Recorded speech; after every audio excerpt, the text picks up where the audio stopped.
لیکن ہم نے یہ کام اگر 20 25 30 سال پہلے کر لیتے، کیونکہ چھوٹے چھوٹے دماغوں والے لوگ آئے ہیں جن کی لانگ ٹرم سوچ ہی نہیں ہے. آج دیکھیں انڈیا اور پاکستان کے حالات ایسے ہیں کہ پاکستان کوششیں کر رہا ہے کہ یار ہم سے بات کرو، لیکن نہیں کر رہا. کوئی ایسی کنیکشن، دیکھیں انڈینس کہتے ہیں کہ ہمیں آپ کی ضرورت ہی نہیں ہے، ہم ترقی کر رہے ہیں آپ کے بغیر. ہم تو آپ کے پاس تب آئے جب ہمیں ترقی کرنے کے لیے آپ کی بڑی ضروری، آپ کے یہاں دودھ کی نہریں بہ رہی ہیں، شہد کی نہریں بہ رہی ہیں، اور تھوڑا سا شاید انڈیا کو بھی چاہیے تو تب تو ٹھیک ہے. لیکن اگر ایسا نہیں ہے تو ہم کیوں کریں؟ سو پاکستان نے اس وقت یہ ساری حرکت کر کے، سارا کچھ کر کے، اور یہ ایک چیز جو ہے وہ ریورس کرا لی. اور مجھے اس چیز کا انتہائی دکھ ہوتا ہے کہ پاکستان اپنی جو انٹر ڈیپینڈنس کریٹ ہوتی، اور دیکھیں جو ممالک ہیں جب ان کے درمیان کاروبار ہوتا ہے تو حکومتیں مجبور ہو جاتی ہیں. آج ڈاکٹر یونس مجبور ہے to do and act and say whatever India wants. جو انڈیا کہتا ہے ڈاکٹر مجبور ہے نا، کیا کرے، یہی کہے گا اور کیا کہے گا کہ ہاں جی ٹھیک ہے ہم کرتے ہیں. آج محمد یونس کچھ نہیں کر سکتا. آج دیکھیں یہ اسے آپ بولتے ہیں foreign policy trap.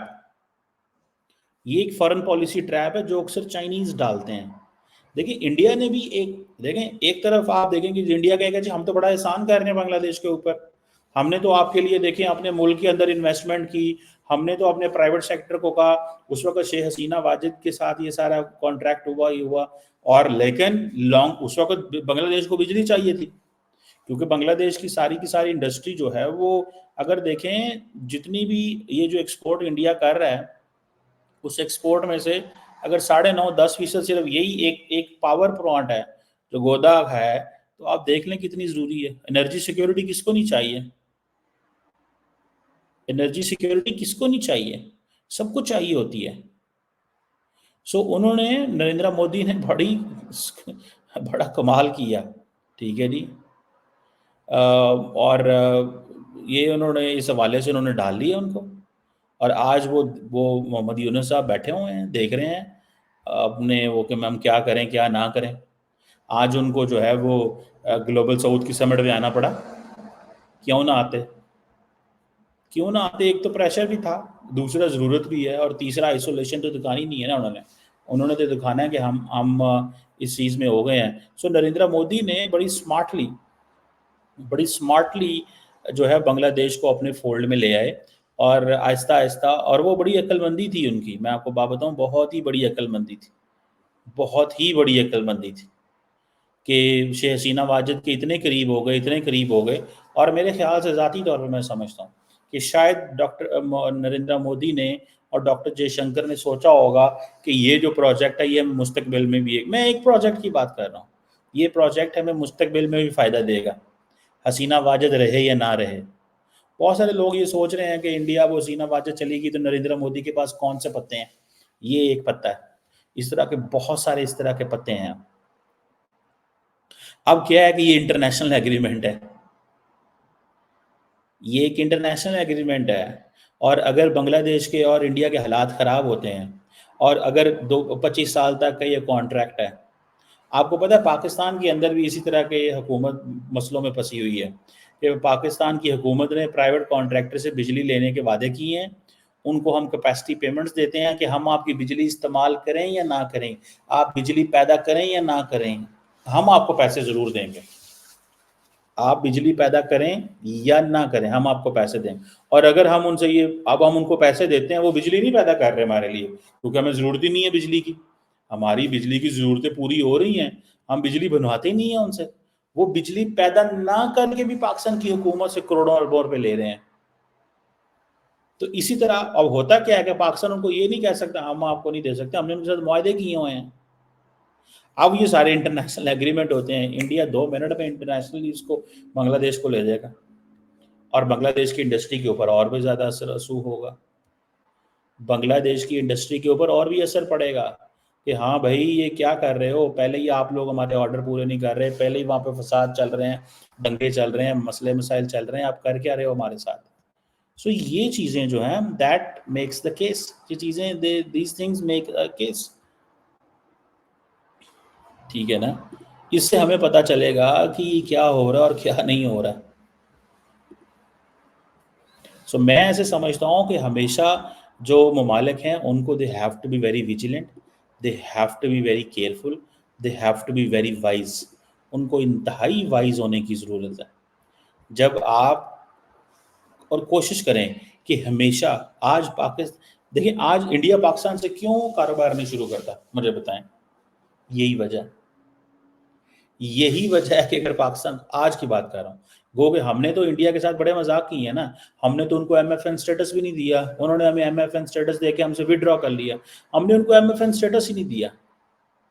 Most favourite nation states for doing business India نے 1991 میں ہمیں دیا. ہم نے ان کے ساتھ مذاق کیا، ان کے ساتھ کھیلتے رہے، لوڈو کھیلتے رہے ہم ان کے ساتھ، ان کو تنگ کرتے رہے، ان کے لیے مسئلے پیدا کرتے رہے. یہ اوپینین ہے پاکستان کے اندر، یہ میری اکیلے کی اوپینین نہیں ہے. اور ہم یہ سارا کچھ کرتے، عقل مند ہوتے، سیانے ہوتے تو انڈیا کے ساتھ کاروبار کی پینگیں بڑھاتے. تاکہ آج مجھے بتائیں، یہ پنجاب کے اندر، انڈین پنجاب کے اندر بہت بڑی خواہش ہے کہ پاکستان کے ساتھ کاروبار کیا جائے. کیوں؟ ان کو تو یہ بہت بڑا ایڈوانٹیج ہے کہ ان کی فصلیں، سبزیاں ساری سینٹرل ایشیا تک پہنچ سکتی ہیں بائی افغانستان، پاکستان، اور ان کی منڈی کا ریٹ زیادہ لگ جائے گا. ان کو جب بھیجنی پڑتی ہیں اپنے ساؤتھ میں تو ان کو وہ ریٹ نہیں لگتا، ان کو وہ چیزیں اس طرح نہیں بکتی. تو پنجاب کا جو بزنس مین ہے اس کے اندر فرسٹریشن پیدا ہوتی ہے. ٹھیک ہے. سو پاکستان جو ہے وہ چاہتا ہے کہ اگر کاروبار کھلے تو ہم بہت ساری چیزیں انڈیا سے لے سکتے ہیں. لیکن اب کیا کہ اب انڈیا نے اتنے ہائی ٹیرف لگا دیے ہیں کہ ہم وہ پیاز ہی نہیں لے سکتے، وہ ٹماٹر ہی انڈیا سے نہیں لے سکتے، ہم کیلا نہیں لے سکتے، کھجوریں نہیں لے سکتے، بہت کچھ. اگر میں آپ کو پاکستان کی اکانومی ورچولی امپورٹ اکانومی بن چکی ہے. ہم ہر چیز چائنا سے امپورٹ کرتے ہیں. آج انڈیا بارڈر کھولے، ہم ہر چیز انڈیا سے امپورٹ کرنی شروع کر دیں گے، کیونکہ ہمارے لوگوں نے مینوفیکچر کرنا بند کر دیا ہوا ہے.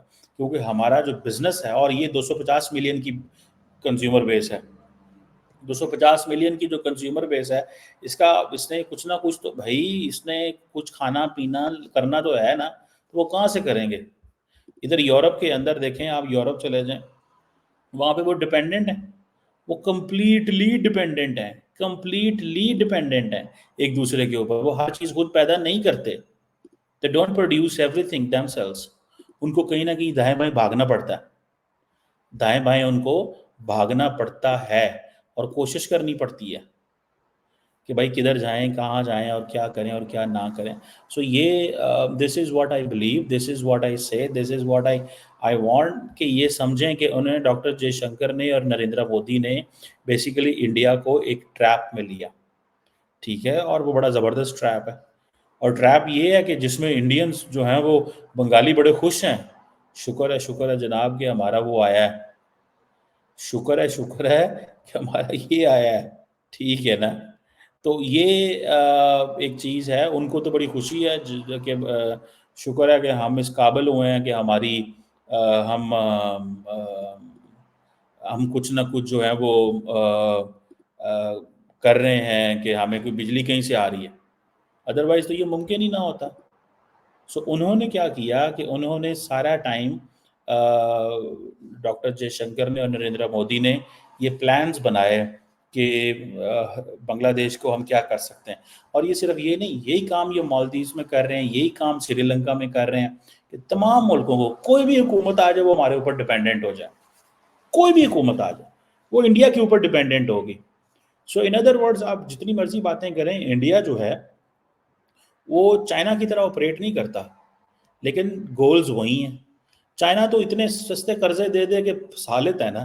انڈیا ایسے نہیں کرتا. انڈیا کہتا ہے ٹھیک ہے کاروبار کریں. انڈیا اپنے بزنس مین کو سامنے لے کے آتا ہے، انہیں کہتا ہے انویسٹمنٹ کرو، اور انویسٹمنٹ کر کے وہاں سے چیزیں لیتا ہے، یا خود وہاں پہ امریکن سٹائل میں آپریٹ کرتا ہے کہ جا کے وہاں پہ پروجیکٹس کر دو ڈیولپمنٹ کے، ان کو تھوڑا دو، ان کو فیل کراؤ کہ آپ ہمارے بھائی ہو، دس اینڈ دیٹ، مطلب اس طرح کی چیزیں.